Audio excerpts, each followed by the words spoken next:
Кеш жарық қымбатты бауырластар. Үйлеріңізде амандық пен тыныштық болсын. Құрметті тыңдарман, өткен бағдарламаларымызда бүгін біз киелі кітап Құдай берген киелі жазба деген тақырып бойынша әңгімелесіп жатырмыз. Егер сіздің жүрегіңізде сұрақтар пайда болса, бізге хат жазуыңызды сұраймыз. Бүгінгі менің тақырыбым киелі жазбаның ішкі куәлігі және менің оған қарым-қатынасым.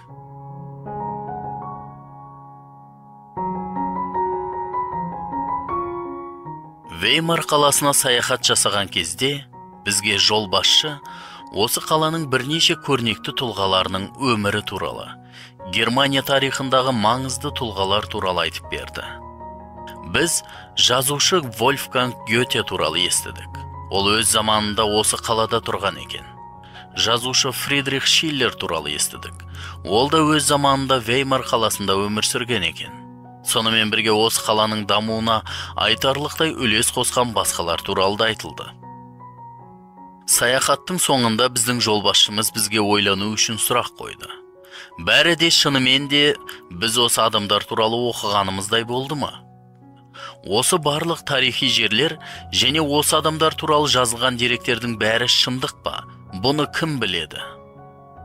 Содан кейін ол бірнеше мысалдар келтірді. Көптеген жылдар бойына арнайы қабірде Фридрих Шиллердің сүлдесі жатыр деп болжап келген. Бірақ жасалған зерттеулер бұл дұрыс емес екендігін растады. Немесе, мысалы, Вольфганг Гетенің шын мәнінде қандай болғанын ешкім білмейді. Біраз қолдан салынған портреттер бар, бірақ олар әртүрлі. Портреттер тапсырыс бойынша салынған. Сондықтан адамдарды шын мәнінде қандай болса, оған қарағанда әдемі етіп көрсетуге тырысатын болған. Осыны айтып болып, біздің жолбасшымыз мынадай қорытынды жасады. Бірақ шындықты қайдан табуға болады? Бұған топта тұрған бір саяхатшы дауыстап, «Шындық киелі кітапта!» деп жауап берді. Біраз абыржыған жолбасшы, «Оған шын жүректен сену керек қой» деп жауап берді. Бұған топтағы бір әйел, «Бұл біздің артықшылығымыз, сену» деп жауап берді. Осылайша әңгіме бітті. Топ әрі қарай жүріп кетті. Ал шындық киелі кітапта және оған сену керек деген сөз кеңістікте қалып қойғандай болды. Иә, Құдайға сену, сенім, киелі кітаптағы шындықтарға сенім арту, бұл еріктің шешімі. Біздің әрқайсымыздың еркіміздің шешімі. Киелі кітап Құдай берген киелі жазба. Тыңдаңыздар. Сонымен қатар біздерде пайғамбарлардың жазып қалдырған нық сенімді сөздері бар ғой. Бұларға көңіл бөлсеңдер жақсы болады. Сол сөздер қараңғылықта нұрын шашып тұрған шамшыраққа ұқсайды. Таң атып, шолпан жұлдызының пайда болатынындай, ақырында Мәсіх көктен қайтып келіп, жүректеріңе толық түсінік құятын болады. Ең бастысы, киелі жазбалардағы пайғамбарлар сөздерінің ешқайсысы да пайғамбардың жеке түсінігі бойынша туындамағанын біліңдер. Себебі бұл пайғамбарлық сөздер ешқашан адам баласының қалауымен пайда болған емес. Қайта, киелі рух Құдайға бағышталған адамдарға оның хабарларын айтуға қозғау салып отырды. 2 Петрдің хаты, 1 тарау, 19-21 аяттар. Рұқсат етсеңіздер тағы да бір рет қайталап өтейін. Себебі бұл пайғамбарлық сөздер ешқашан адам баласының қалауымен пайда болған емес. Қайта киелі рух Құдайға бағышталған адамдарға оның хабарларын айтуға қозғау салып отырды. Басқа кітаптардан бұл кітаптың ерекшелігі мен айырмашылығы міне осыда. Бұл кітапта киелі рухтың жетелеуімен Құдайға бағышталған адамдар жазған. Сондықтан біз дәл осы туралы айтуды қалаймыз. Бүгінгі менің тақырыбым киелі жазбаның ішкі куәлігі және менің оған қарым-қатынасым. Құдайдың өзі адамдарға бұл кітапты берді. Мұнда ол адамға өзінің құдайлық болмысын ашып көрсеткен. Киелі кітап мынадай мәңгілік сұрақтарға жауап береді. Әлемнің және адамның шығу тегі, өмірдің мағынасы, өлімнен кейін адамды не күтеді? Адамды шын мәнінде не бақытты етеді, және тағы басқа. Бір күні әйгілі ағылшын физигі Майкл Фарадей өзінің жұмыс үстелінің басында киелі жазбаны оқып отырған туралы әңгіме бар. Сол кезде оның досы кіріп келеді, және Фарадейдің екі қолымен басын ұстап отырғанын көреді. Досы үрейі ұшып, «Саған не болды, Майкл? Сен өзіңді жаман сезініп отырған жоқсың ба?» деп сұрайды. «О, жоға», деп жауап береді Фарадей. «Неге адамдар көптеген маңызды сұрақтар бойынша беймәлімдікте адасып жүруді артық көретініне таң қаламын. Құдай оларға осындай тамаша аян кітабын сыйлаған ғой. Бәлкім сіз өзіңізден киелі кітап қалай пайда болды? Құдай оның сөздерін өз қолымен жазды ма деп сұрайтын шығарсыз. Әрине жоқ. Киелі кітаптың мәтіндерін әртүрлі 40 шақты адам арқылы шамамен 1600 жыл бойына жазылған. Бірақ бұл адамдардың жазғандары өздерінің ойларынан шыққан жоқ. Оларды өзінің рухымен жетелеген, қажетті сөздерді берген Құдайдан келіп шықты. Құдай берген киелі жазбаның тарихы ұзақ, көптеген туындыгерлері бар, және бәрібір оның тек бір ғана туындыгер бар. Ол Құдайдың рухы, киелі рух. Сондықтан ол бір тұтас. Егер ол осылай болса, онда бізге адамдарға оның мазмұнын дұрыс түсіну үшін Құдайдың рухының көмек қажет болады. Иса, Құдайдың майланған патшасы, киелі рухтың әрекеті туралы былай дейді: «Ал әкем менің атымнан қамқоршыларын киелі рухты жібереді. Ол менің сендерге айтқан сөздерімнің бәрін естеріңе салып, рухани өмірлеріңе керектің бәрін үйретеді». Алайда шындықты білдіретін Құдайдың рухы келгеннен кейін сендерді бар шындыққа жеткізеді. Себебі ол өзінен шыққан сөзді емес, көктегі әкемнен естігенін айтады, және болашақта не болатынын сендерге хабарлайды. Ал елші Паул бізге былай деп жазады: «Бұны Құдай біздерге өзінің киелі рухы арқылы анық білдірді. Киелі рух бәрінен де, Құдайдың терең ой мақсаттарынан да хабардар». Құдайдың сөзін түсінуіміз үшін оның бізге ашып беруін сұрап, оған мінәжат ету қажет. Құдай мұндай мінәжаттарға жауап береді. Алайда бізде жауапкершілік бар. Біз тыңдауға немесе тыңдамауға шешім қабылдаймыз. Еврейлерге арналған хатта біз келесі сөздерді оқимыз: «Сондықтан киелі рухтың мынадай айтқандарына мән беріңдер. Бүгін сендер оның дауысын естігенде, ежелде айдалада сыналған кезде, бас көтергендердің істегендері секілді қасарыстырмаңдар енді жүректеріңді». Веймар қаласында болған әңгімені тағы да бір рет есімізге алайық. Шындық киелі кітапта. Оған шын жүректен сену керек. Құдайға сену, сенім, киелі кітаптағы шындықтарға сенім арту, бұл еріктің шешімі. Біздің әрқайсымыздың еркіміздің шешімі болып табылады.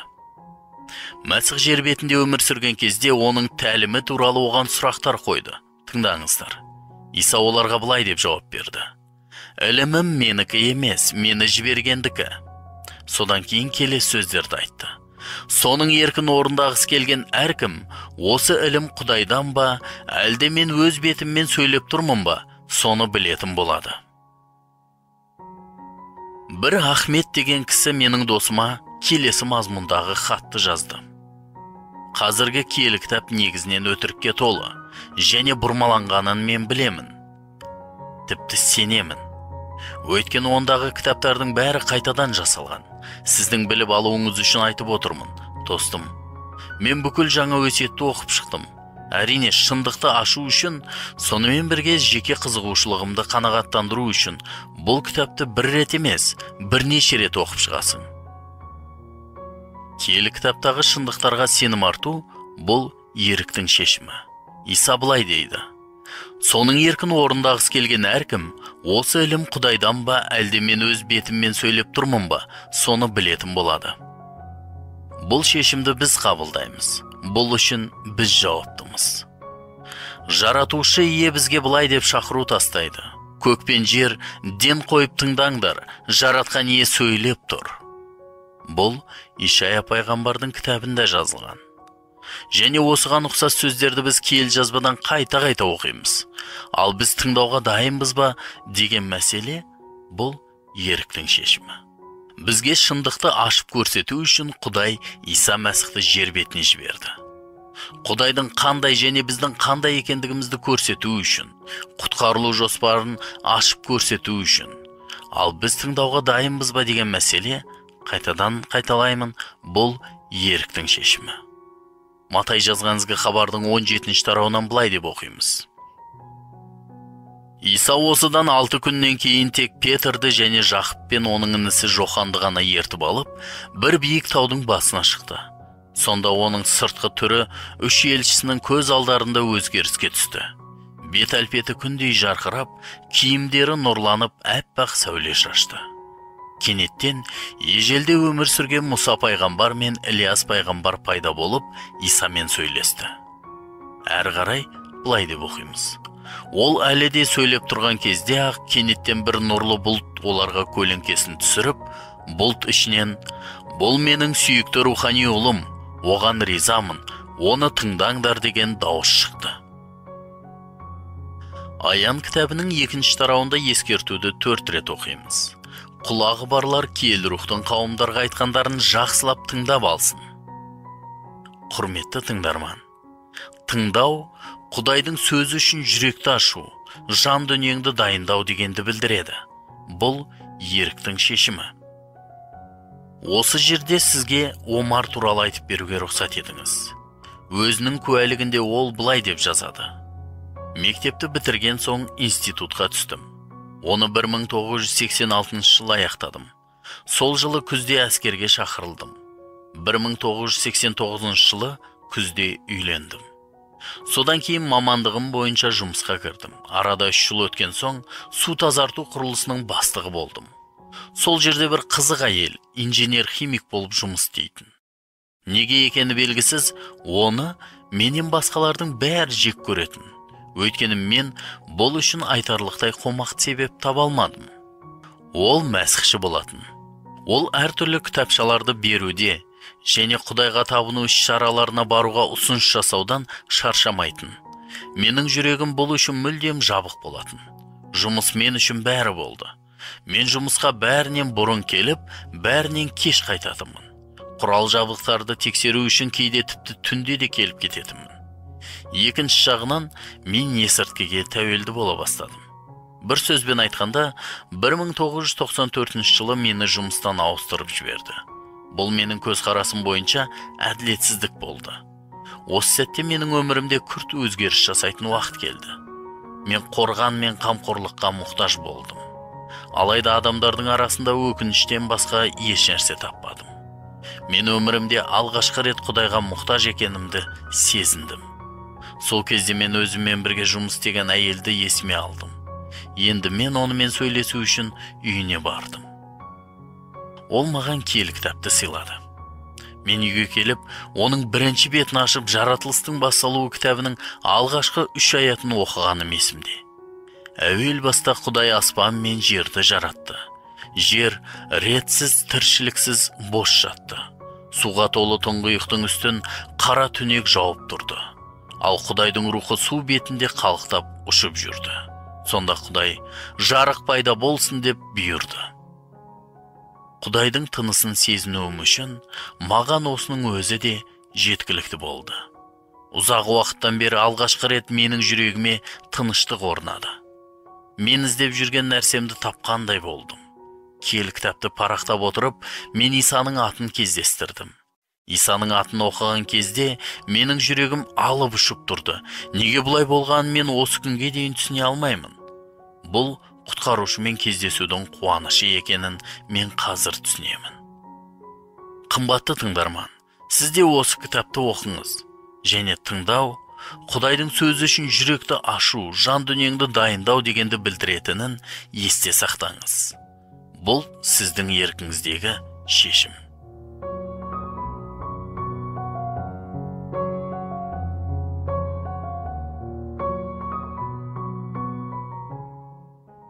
Қымбатты тыңдарман, біз осымен бүгінгі бағдарламаны аяқтаймыз. Егер сіз бүгінгі бағдарламадан өзіңіз үшін пайдалы мағлұмат алған болсаңыз, немесе сізде қандай да сұрақтар туындаған болса, егер сіз өмірдің қайнар көзі болған киелі жазба кітабына ие болуды қаласаңыз, бізге хат жазып жіберіңіз. Siz Orta Aziyada turатын болсаңыз, biz sizge xabarlarımız жазылған audio taspa немесе kiyeli жазба kitabın siyliq retinde salып жібереміз. Bizning elektrondық pochtamizga xabarlashuingizga bo'ladi. Bizning elektrondық adresimiz mostik7@inbox.ru. Sonmen birge +7 707 385 83 93 nömrine xabarlama жіберуіңізге де болады. Sizge осы nömrde WhatsApp, Viber, Telegram жүйелері іске қосылғанын xabarlaymiz. Men qaytalayman. +7 707 385 83 93. Sizden kelgen әр бір xat немесе xabarlama үшін biz өте қуанышты боламыз. Жаратқан ие сізді және жақындарыңызды қорғап, аман сақтасын.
Maga